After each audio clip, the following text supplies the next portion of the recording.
In the Middle East tonight, Israeli tanks have moved into a West Bank village near Jerusalem following an exchange of gunfire.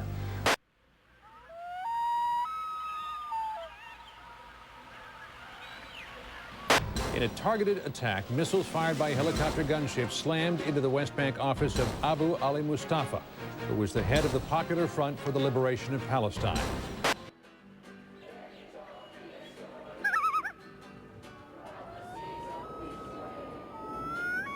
His followers in the major PLO faction have vowed revenge.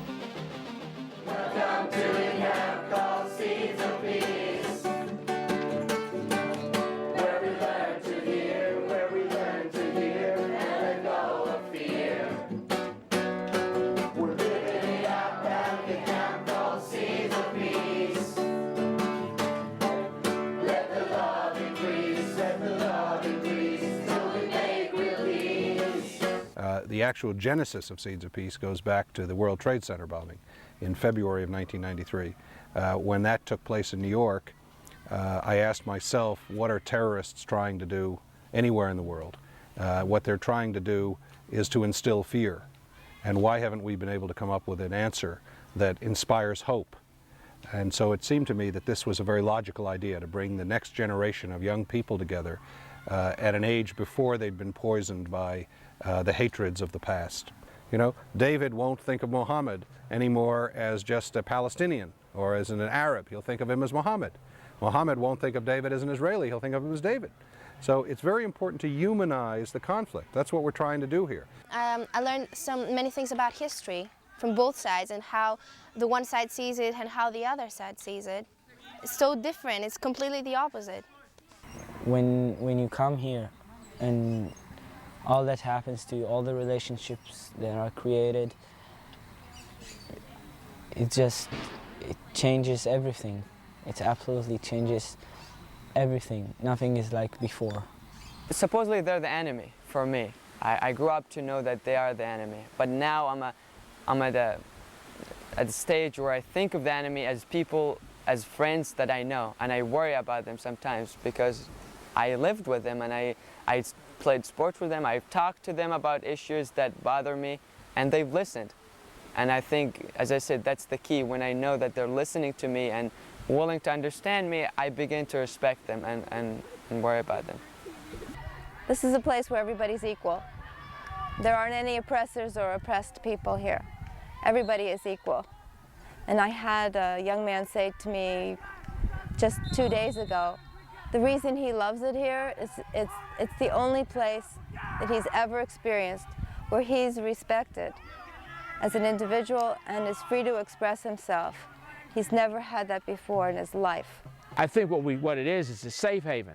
They know what they say here stays here.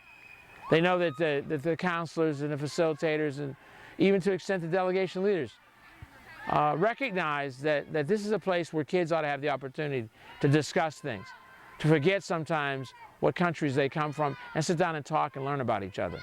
Well, I think a lot of American camps have color war, but we don't want any more war here. So we call it color games. And it's blue and green because those are our colors. We divide the camp in half.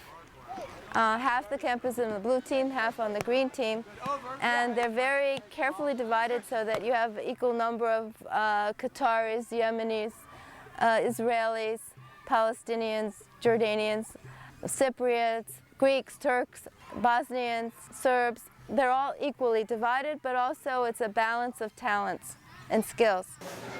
Green girls, 5 minutes, 3 seconds. Blue girls, 6 minutes, 50 seconds.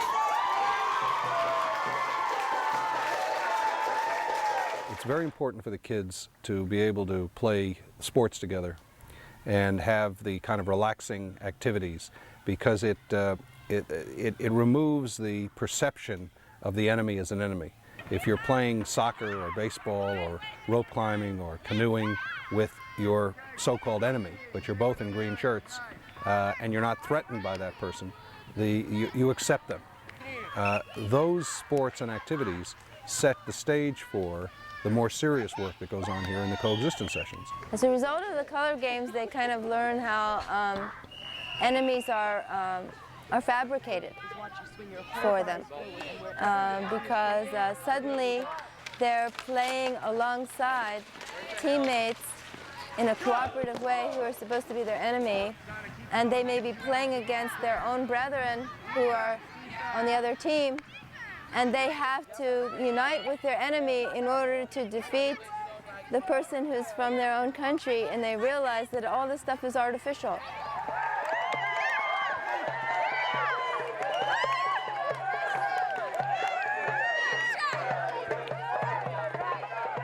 Although there is this feeling like we are competing, I mean, it's great. Although this feeling exists, I think it is great because actually we are all together, although we are divided in green and blue. I mean, we support each other and we are happy when, even when we lose. And the first team, the team that comes in first, their prize is to run into the lake with their clothes on first. And the second team goes right after them. And by the time they get into the lake with their excitement and their clothes on, and it's such a funny thing, they all start hugging each other, and it's a sight you don't want to miss. They're not any different than any other kids in any other part of the world. It's just that they come from conflict areas. And so people have a tendency to highlight those issues. They're typical teenage kids. And sometimes we forget that. I think it is a necessity, I may use this word, that this project, bringing kids together, will continue. It will continue not to find a solution to the problem, but it will continue in order to let kids from all sides to meet, to understand each other, to learn to know each other, and to see that there is, and there are a lot of other angles to look on the problem, not just the way that you look at it. It might be a drop in the ocean, but sometimes when a drop is good enough and strong enough, it may influence. And this is the idea.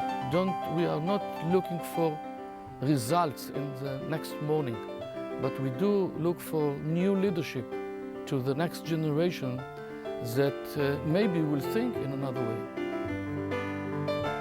My dream is that we'll get two leaders here, let's say an Israeli prime minister and a Palestinian president, and they're both graduates of Seeds of Peace, and they both decide to have their first summit meeting at Seeds of Peace, you know, here in the woods of Maine.